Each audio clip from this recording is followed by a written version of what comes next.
He had no romantic illusions, no fairy tales, no wishful thinking. Niccolo Machiavelli, the man who taught kings how to rule and enemies how to fear, left behind one truth so raw, so uncomfortable that most men will never dare to accept it. What if everything you were told about what women want was wrong? What if the answer was hidden in a 5,000-year-old manuscript written by the most ruthless political mind in history? Stay with me, because what you're about to hear could change how you see every relationship you've ever had. Welcome back to the channel. If you're new here, this is where we explore the deep psychology behind human behavior, the kind of truths that are rarely spoken out loud.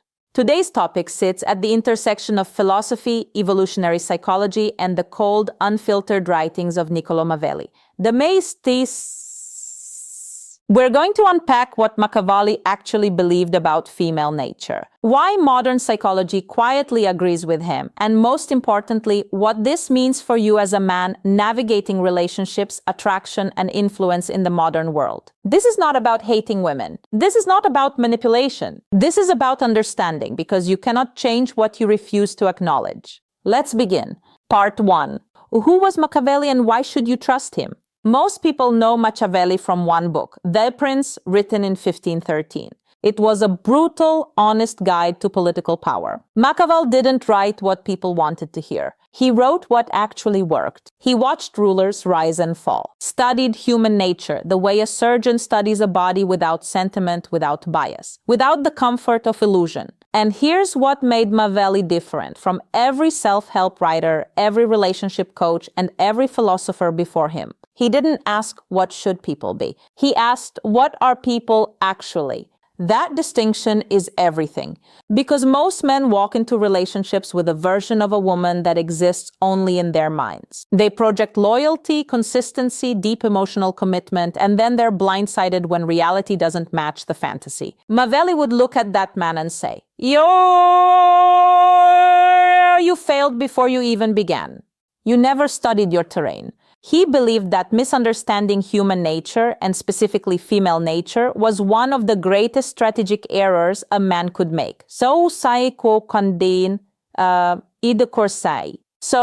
what did he actually believe? Let's go deeper.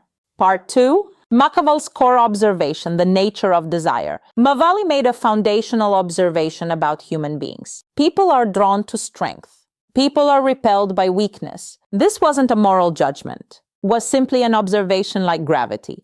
You don't have to like it. Still true. He wrote in The Prince, men are so simple and so subject to present necessities that he who seeks to deceive will always find someone who will allow himself to be deceived.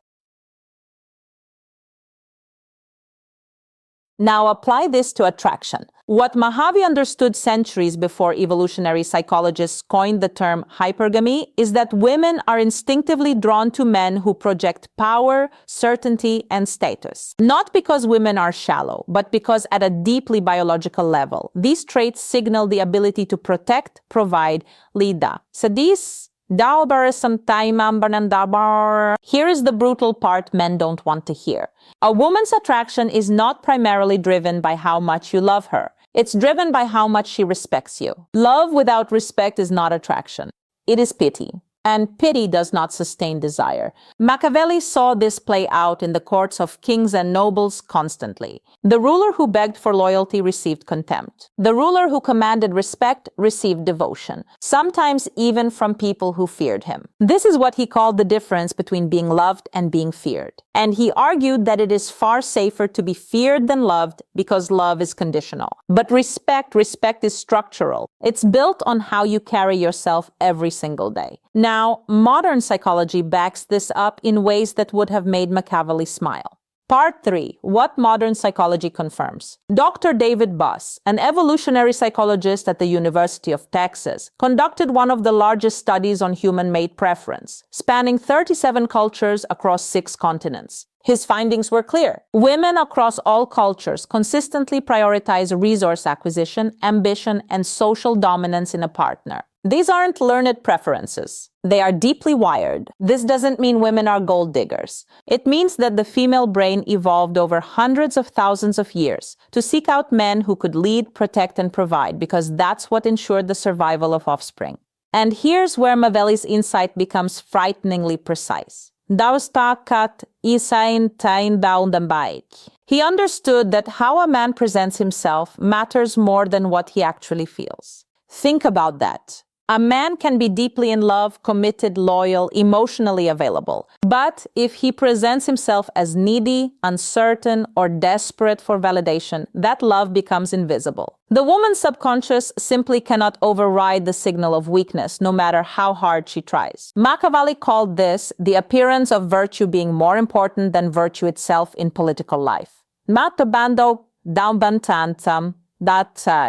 In relationship dynamics, the parallel is the appearance of strength matters more than inner turmoil you're hiding.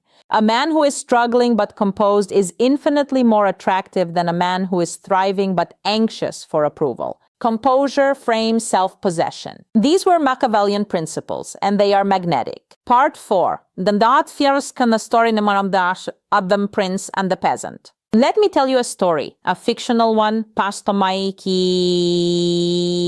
built on truths Machiavelli would recognize instantly.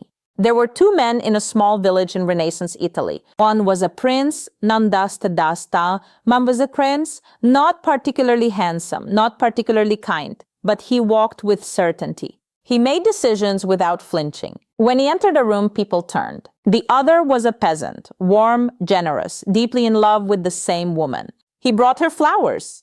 He wrote her letters. He told her every night how much he needed her. And here is what happened. The woman, intelligent, warm-hearted, not cruel, chose the prince.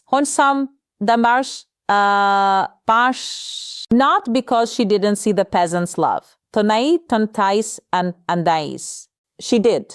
But love, when it comes from a place of need, feels like a weight rather than a gift. The peasant's devotion said, I am incomplete without you. That's I. The prince's attention said, I've chosen you and I could choose differently. That's... Machiavelli would say,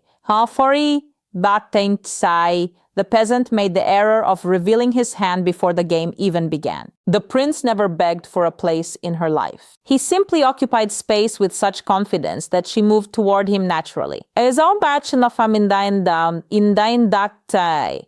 is the Machiavellian truth most men spend decades learning the hard way.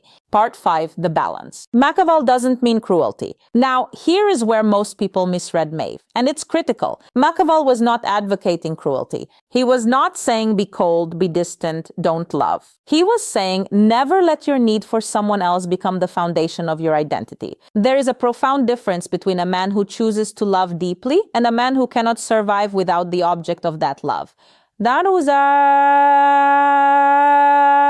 One is strength. The other is dependency and dependency. No matter how beautifully wrapped in romance, ultimately erodes attraction. The Machiavellian man loves, but he also has a mission, a direction, a life that would continue powerfully with or without any particular person in it. That quality, that wholeness is what creates lasting attraction. Because a woman does not want to be your entire world. She wants to be a chosen part of a world that is already rich, purposeful,